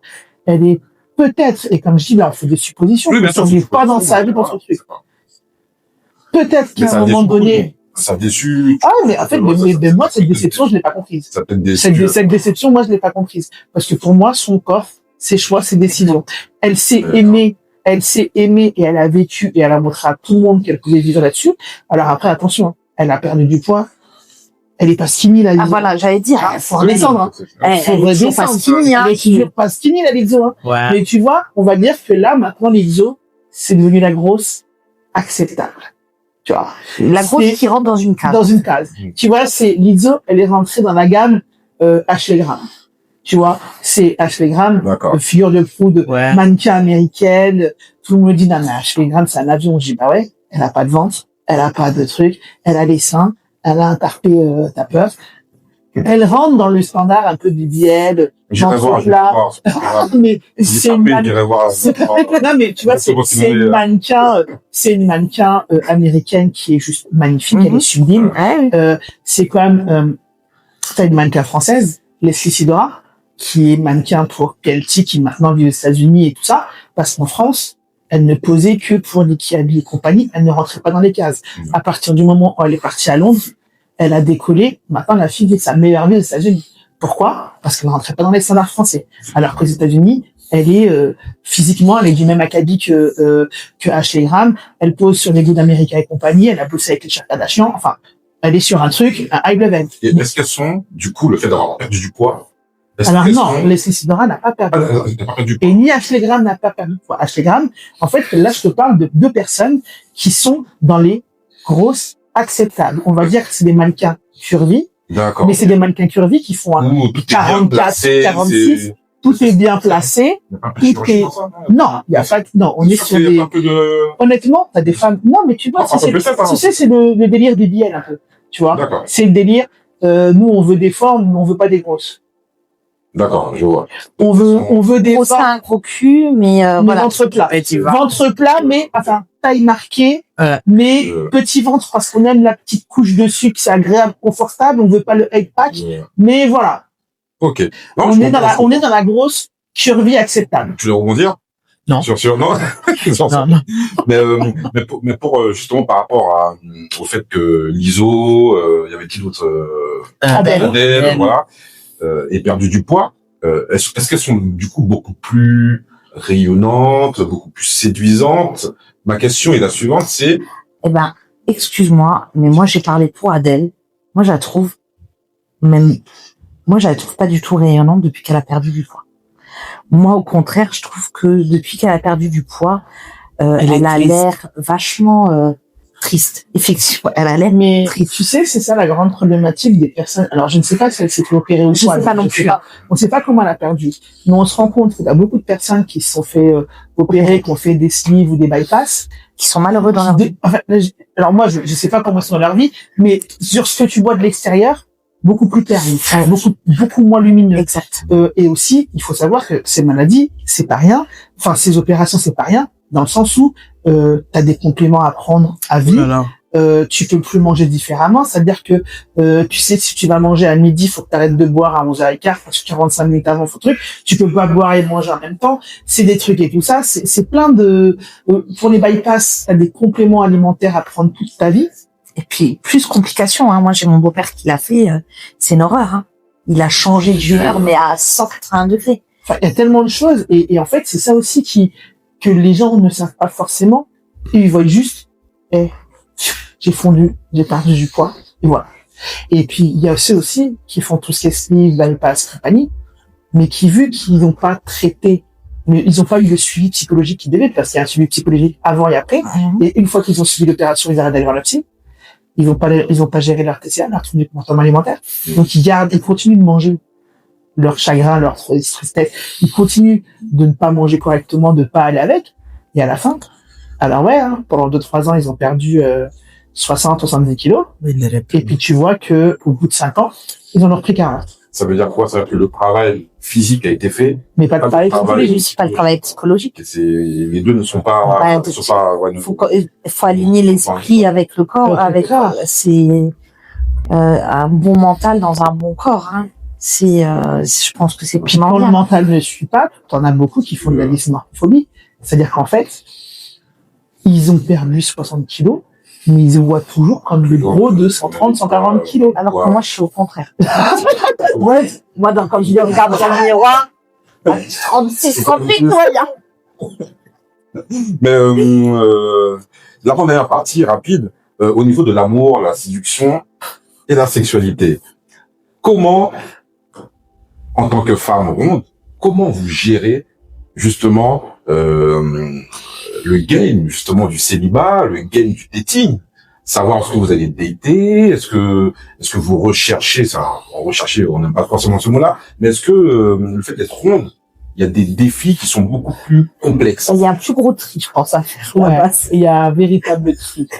Il y a un véritable tri, et quand on dit ça, les gens, ils ne croient pas et ils rigolent. Non, mais je dis, mais en fait, entre le fétichiste de la grosse, entre celui qui te glisse dans tes DM, qui dans tes stories, il va t'assassiner, il va t'envoyer les pires scuds, ouais, va à la salle et tout, et derrière, il te demande ce que tu fais samedi soir parce que vous êtes date. Je dis, mais en fait, il est où le problème psychologique? Vous êtes tombé sur des hommes ou des femmes, enfin, vous êtes déjà tombé sur des gens qui ont fétichisme de se faire goûter, ouais, bien sûr. Il y en a un, en approche de drague, il y en a un qui m'a sorti. Je me suis jamais tapé une grosse, qu'est-ce que t'en penses? C'est pas mal. Et je réponds quoi à ça? Base de bloc? Bon, oui, la chose qui ça m'énerve beaucoup, c'est les hommes qui sont en couple avec des mecs parce que la société, souvent, elle veut que ça soit ça. Et après, derrière, il vient il vient te DM. Voilà, parce que c'est leur rêve de sortir avec une ronde. Mais pour la société, ils sont bien. On veut bien baiser la ronde, mais on la sort pas en société. Ok. C'est déjà, c'est déjà le gros tri à faire. Parce qu'entre ceux qui veulent bien baiser une ronde et pas la sortir. Déjà, la première chose, moi, on se connaît pas, tu me dates, tu ne viens pas chez moi, je ne viens pas chez toi. Si on ne se connaît pas, si on se date. À 23h30. Non, ça vraiment pas, ça n'existe pas. Et c'est-à-dire que ça, c'est pour toutes les femmes. C'est pas toutes les femmes. Quand tu ne connais pas quelqu'un, tu ne vas pas chez lui, tu n'invites pas chez toi. Et on se date en journée. D'abord, on va boire un verre, d'abord, même on va se balader dans le truc et tout. On s'en fout. Mais dire, tu ne viens pas chez moi, je viens pas chez toi. On va boire un verre, on boit un café, on va au resto, même on peut même aller marcher dans un parc, moi ça me dérange pas. Mais en fait, t'as déjà le mec qui va dire, tu vis seul? Quand est-ce que tu cuisines pour moi? Bloqué. Parce que je vis seul, parce que je dis oui, je vis seul, tu penses que c'est une invitation à venir chez moi. Et pourquoi on se connaît pas, pourquoi je t'inviterais chez moi? Enfin, si ça avait été une autre, tu l'aurais fait. Et surtout, moi, je pense que le premier truc, moi, à chaque fois où je m'embrouille, mais sévère, mais je m'embrouille sévère avec ce genre de mec, t'as le mec dans la rue qui va te dire, t'es charmante, t'as pas un 06, non, je suis pas intéressé. Espèce de gros tas, va, t'as cru. Comment ça, t'es pas intéressé? Non, mais parce que je suis grosse, j'ai pas le choix, en fait. Je suis censé te donner l'heure parce que je suis grosse et que, en gros, j'ai pas cette capacité d'avoir le choix et je n'ai pas le droit d'avoir le choix. Ça, c'est un truc qui m'énerve chaque fois. Les gens qui sont gentils, qui essaient de te draguer, et dès que tu dis que tu n'es pas intéressé, ils te sortent des trucs, cette robe de merde, des trucs comme ça. C'est un truc non, tu peux le dire, c'est une grosse vache, grosse. Dis-moi autre chose, je sais que je suis grosse. Dis-moi autre chose. Il y a 5 minutes, tu étais en train de me draguer, toi. C'est ça, je dis, il y a 10 minutes, j'étais grosse quand tu me demandes mon 06, en fait. Mais du coup, comment, en tant que femme ronde, comment dans dans le dating, comment trouver justement un homme qui approprié, parce que bon, il sait que voilà, il vous voit, il sait que vous êtes rond. Est-ce que c'est quelque chose que vous abordez dès le début? Mais alors, déjà, Est-ce que dans un vous mettez, premier temps, par exemple, dans le... dans un premier temps, il faut aussi arrêter l'hypocrisie de ces femmes qui n'annoncent pas la couleur dès le départ. Parce qu'en fait, on les voit. Photo de haut, visage, photo retouchée. Ouais, ronde, pulpeuse. Dis que t'es grosse. Mais une vraie photo de pied, on voit que t'es grosse. Parce qu'en fait, sur les sites, t'as des femmes aussi qui sont hypocrites. Ouais, quand il m'a vu, il est parti. Est-ce que t'as parlé français? Est-ce que t'as dit la vérité dès le départ? Arrêtez. Ça, c'est vrai. Aimez-vous comme vous êtes. Montrez les choses. Et en fait, c'est comme pour tout. On ne peut pas plaire à tout le monde. Heureusement. Et heureusement. Parce que plaire à tout le monde, c'est pas à n'importe qui. Mais à un moment donné, assumez. Et j'ai pas envie de dire assumez-vous, mais dans ce moment-là, oui, assumez-vous. Parce que quand vous mettez une photo du visage que vous avez filtré avec le meilleur truc et tout, et que le mec, il arrive et qu'en fait, il met la photo, Il sent qu'il y a une... non, mais il y a une douille, c'est pas changement, à voir. Mais le mec, c'est ça. Et je peux comprendre qu'il soit énervé. C'est comme moi, je suis vrai. Je fais 1m82. J'aime pas les petits. C'est comme ça. J'aime pas les petits. Le côté Laurel et Hardy, le mec, il est plus petit que moi, les trucs. Moi, je suis une géante, j'aime pas ça. Moi, j'ai besoin de me sentir en sécurité. Je veux un mec grand, balèze, j'aime ça. C'est ça. Le truc classique, Mais ce sont mes choix. Ce sont mes choix. Bien sûr. Comme il y a des hommes qui n'aiment pas les grosses, qui n'aiment pas les femmes fortes, qui n'aiment pas les grandes, et c'est leur choix. Et je respecte ça. Moi, un mec qui me dit, j'ai vu ma photo, on parle et tout, il me dit, t'as vu, tranquille, écoute, je te trouve mignonne, mais t'as même pas besoin de te justifier. Je te plais pas, y a pas de souci. Tranquille. Mais par contre, soyez honnête. Et pour moi, aujourd'hui, ce qui va en notre défaveur aussi, c'est qu'il y a beaucoup de mensonges, d'hypocrisie, et ces femmes-là, ouais, mais t'as vu, j'ai mis la photo, et quand il m'a vu, il m'a dit que j'étais grosse. Je dis, vas-y, montre-moi les photos que t'as mis sur le site. Je dis, mais toi aussi. Je dis, t'as menti? Non, mais j'ai filtré, de profil, que le visage, quand on te voit, c'est deux peaux, donc le truc qui t'a affiné, je dis, arrête. Je dis, les filtres Snap, compagnie et tout, je dis, c'est pas toi. Je dis, attends, mais faut être honnête. Et ça va me défaveur aussi. Après, il faut dire aussi qu'aujourd'hui, en 2025, ronde par ronde, c'est compliqué. C'est compliqué le dating, c'est compliqué. Trouver quelqu'un de bien, c'est compliqué. Les gens, ils cherchent presque tout le temps un one shot. Donc, il faut décider, soit tu es sur la même onde, soit, tu restes célibataire. Et de toute façon, il y a un article qui est sorti dernièrement qui dit que d'ici 2030, le 45% des femmes sera célibataire. Donc, ça va être... Moi, j'aime pas ce genre d'article et tout, parce qu'en fait, ils font des généralités de trucs. Non, mais c'est vrai, regarde combien de gens ils sont fait. Le dating est compliqué. Et moi, je veux pas, il y a des gens qui disent, ouais, mais il faut quand même descendre à compromis. Non, je descends pas à compromis pour sortir avec quelqu'un. Je préfère rester seule. Moi, ça fait 38 ans que je suis seule et je vais être super bien comme ça. De toute façon, le sexe, c'est autre chose. Et ça, moi, je n'en trouve combien je veux. Mais d'un coup, voir, c'est compliqué. Non, mais parce qu'attention, il faut faire une différence entre le sexe et le dating. Bien sûr, voilà, bien sûr. Parce que, concrètement, les gens qui pensent que les grosses n'ont pas de vie sexuelle, non, je pense que, voilà, c'est exactement ça. Il faut les laisser dans leur pensée. Parce que, faut voir comment certains hommes, ils ont cardio pour vous courir après, et c'est ces mêmes hommes qui vont marcher avec leur, parce que moi, je dis, ils vont marcher avec leur femme à côté, quelqu'un, ils sont là, mais comment ils vont avoir le cardio pour vous poursuivre? Et je dis, je t'ai vu avec ta femme l'autre jour à telle soirée, pourquoi tu me parles, en fait? Et tu bloques, et tu bloques, et tu bloques. Et en fait, aujourd'hui, ça, c'est facile.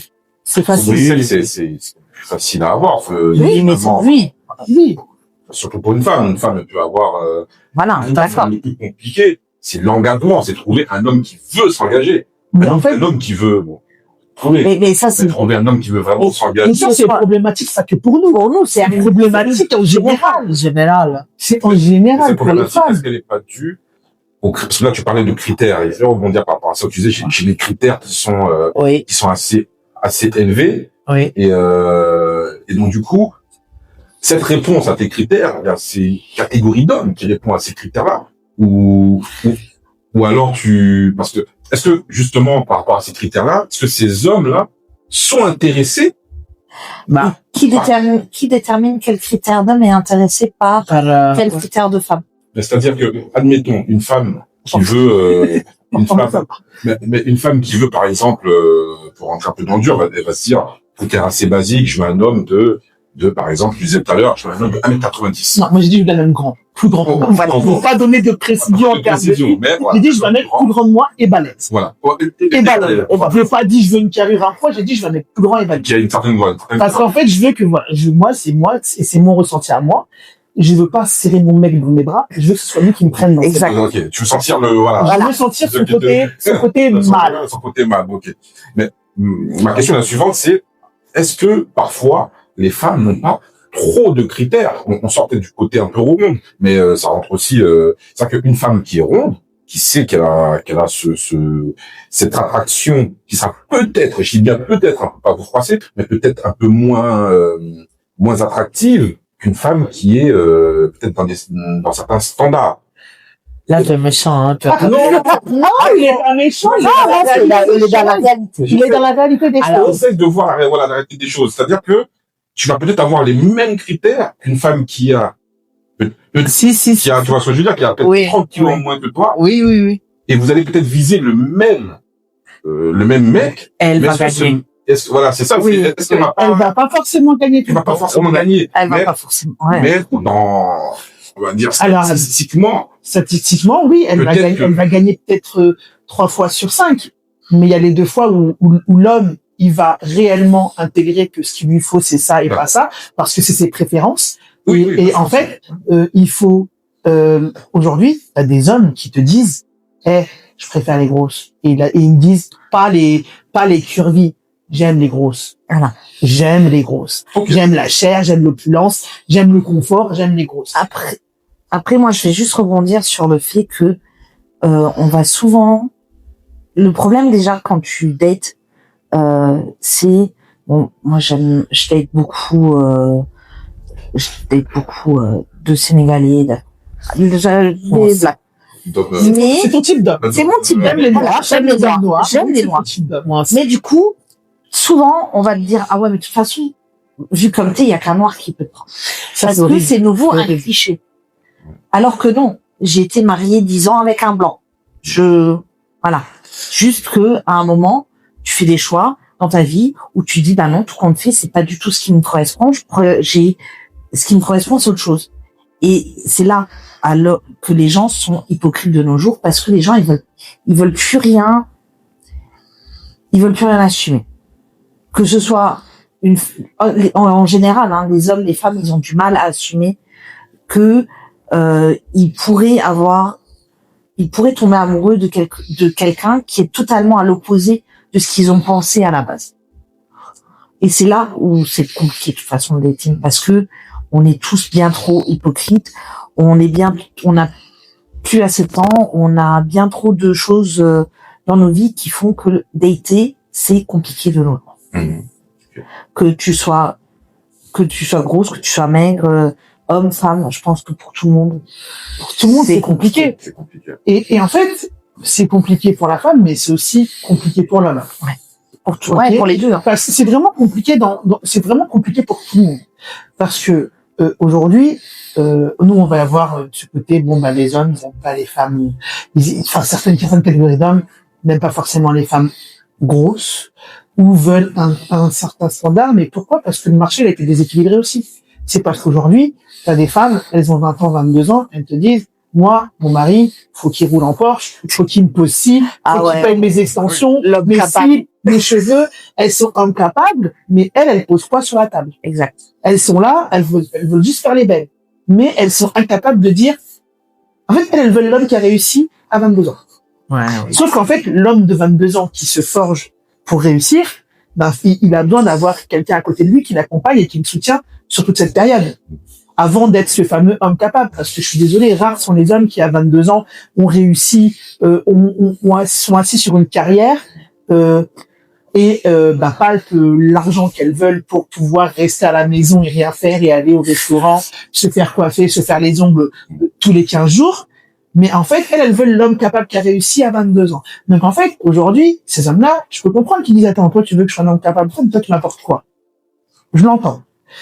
Pareil. Aujourd'hui, on est arrivé sur une période où t'as certains hommes, ils ont 35, 40 ans, et ils en ont marre de leur vie, ils en ont marre de leur truc, ils sont rentrés peut-être trop longtemps, trop tôt dans une vie de couple avec enfants et compagnie, ils arrivent à 40 ans, ils veulent kiffer la life. Ils quittent leur femme, ils trompent, parce qu'ils n'ont pas les reins assez solides pour assumer le fait de divorcer, parce qu'ils se disent, on sait jamais, elle reste sur le côté, on trompe les petites. Voilà.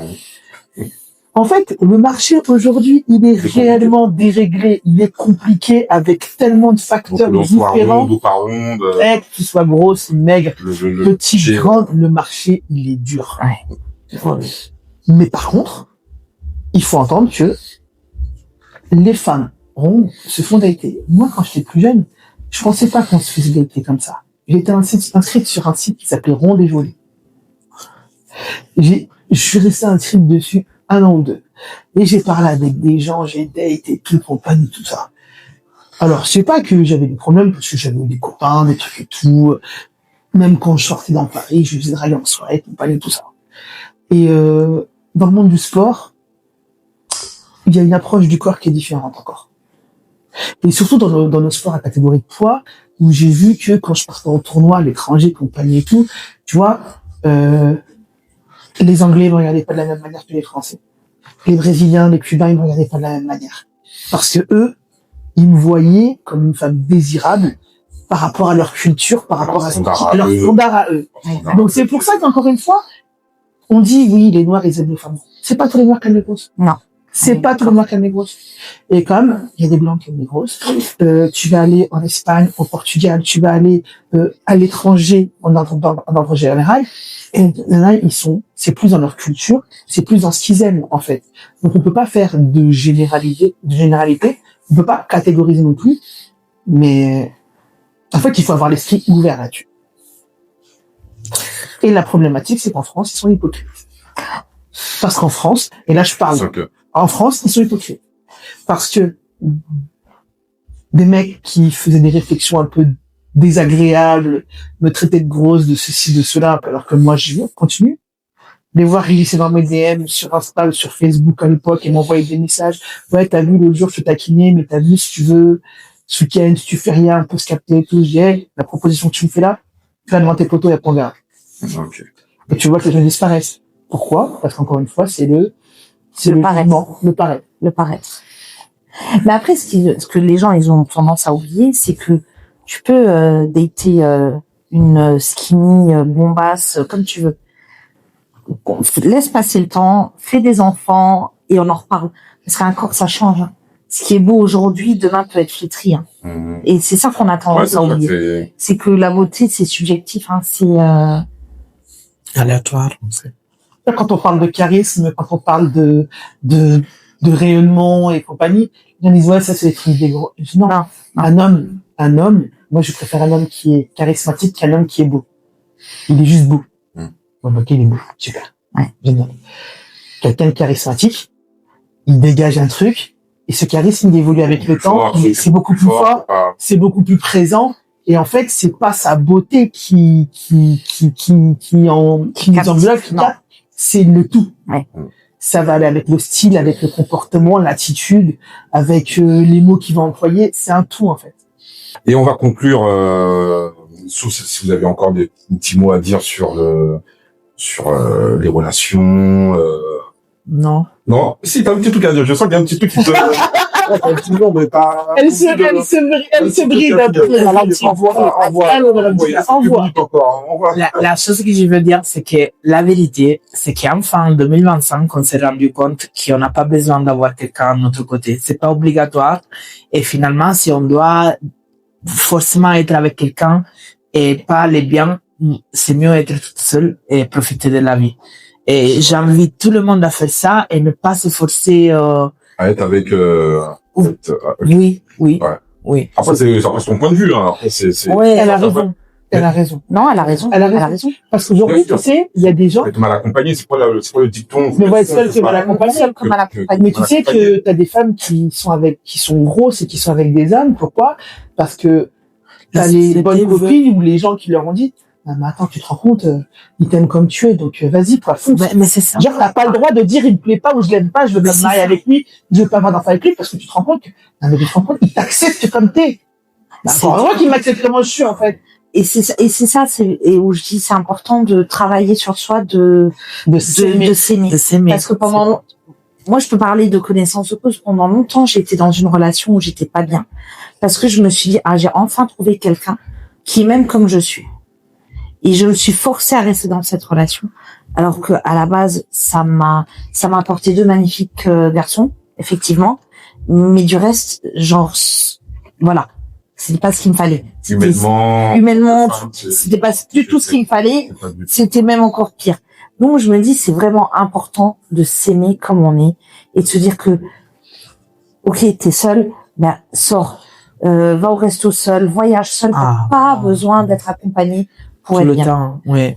Et tu sais faire partout où tu vas, même que t'es seul, tu trouveras toujours quelqu'un qui viendra te faire la conversation et tu seras jamais longtemps seul. Et c'est ça qui est le plus important, c'est de s'aimer soi-même. Puis d'être seul, des fois, ça fait du bien aussi, quoi. Toi, moi, j'ai des potes, elles ont jamais été célibataires plus d'une semaine. Elles ont enchaîné des relations à chaque fois. Je dis, mais jamais été seul. Enfin, être seul, pour finir avec soi-même. C'est ça. Bien avec Et soi-même. puis, des fois, de prendre du temps Bien avec pour soi-même. soi et de se dire, ce que je fais, c'est pour moi. Et puis, des fois, c'est aussi réapprendre à se connaître, parce que se connaître en couple et se connaître seul, c'est différent. On évolue, on grandit. Donc, on a besoin aussi de se réapproprier notre corps, notre esprit, notre façon de penser, parce que des fois, t'as des gens, quand ils sont en couple, ils sont un peu, les gens détiennent sur eux, et puis ils pensent comme eux, et puis ils sont plus eux-mêmes aussi. Tu vois, selon la relation que t'as pu avoir. Donc, en fait, être seul et passer du temps avec soi, c'est bien aussi. Bon, quand t'es trop longtemps toute seule, tu prends peut-être des habitudes de solitude, Ouais, et après, pour peut-être intégrer quelqu'un dans ta vie, c'est peut-être ça le compliqué. risque. C'est peut-être ça le risque de se dire que pour l'instant, parce que ce qui est bien dans le côté, c'est que là, vous êtes encore jeune, vous êtes encore rayonnante en quelque sorte. C'est-à-dire que vous avez toujours cette attractivité qui fait que vous êtes seul, mais pas spécialement seul, parce que quand vous voulez avoir un homme, tu peux avoir un homme, mais peut-être est-ce qu'au bout d'un moment où ça va peut-être un peu plus être compliqué, Je pense d'avoir un homme, c'est pas vous poser la question de dire, j'aurais peut-être dû faire un autre choix, peut-être me poser. Je pense que dans la vie où on est maintenant, même dans 15 ans, si j'ai besoin de me trouver un homme juste pour Ken, je trouverai. Je pense que c'est la société dans laquelle on évolue actuellement. Il y a un marché. Il y a un marché pour tout. Je pense que c'est plus du tout, Tu te rends compte qu'aujourd'hui, il y a des gens qui payent pour avoir des grosses mangettes. Ah oui, non, mais il y a des gens. À partir de là, tu sais que il y a un marché pour tout. Oui, bien sûr.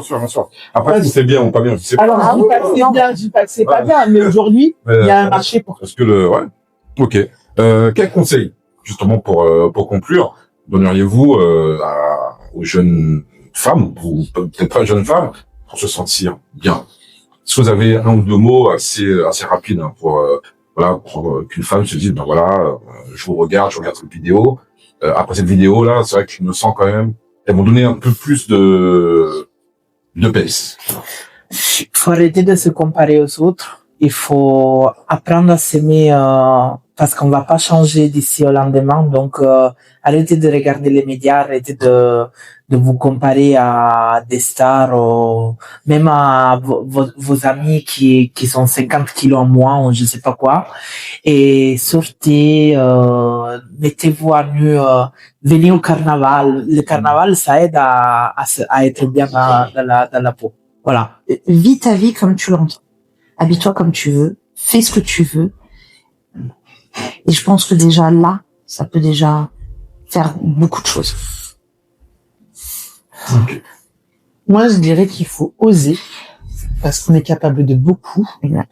Mais surtout, il faut apprendre à s'aimer soi avant de vouloir être aimé par les autres. Vraiment. Il faut s'aimer. Il faut apprendre à s'aimer. Donc, en fait, quand je dis oser, osez tous. S'il y a quelque chose qui vous déplaît et vous avez peur de changer, essayez. Il n'y a pas de petites victoires, il n'y a que des victoires. Donc, en fait, vraiment, faut oser, faut essayer, faut tenter. Ouais, c'est pour ça que je dis vivre selon ses dictats à soi. Pas selon les dictats de De la société d'un tel, vivre pour soi. Si demain tu as envie de porter du rose avec du vert flashy et des chaussures jaunes, et ben fais-le. Si toi ça te plaît, c'est le principal.